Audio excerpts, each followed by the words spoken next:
Ņemot vērā to pieredzi, kas mums šobrīd veidojas strādājot Latvijas reģionos un sniedzot konsultācijas darba tiesībās un darba aizsardzībā uzņēmumiem, jāsaka tā, ka situācija ir ļoti atšķirīga.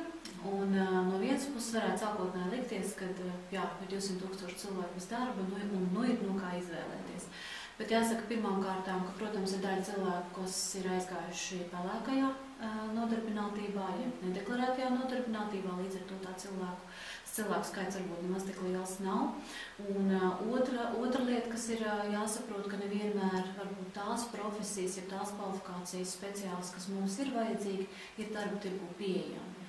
Un līdz ar to ir, protams, iespējas uzlabot šo cilvēku kapitālu uzņēmumā, bet no otras puses tās iespējas ir ierobežotas. Un apzinoties arī vēl nākotnes izaicinājumus, ir skaidrs, ka laba cilvēka pieejamība uzņēmumam nemaz tik viegli atrisināt nav.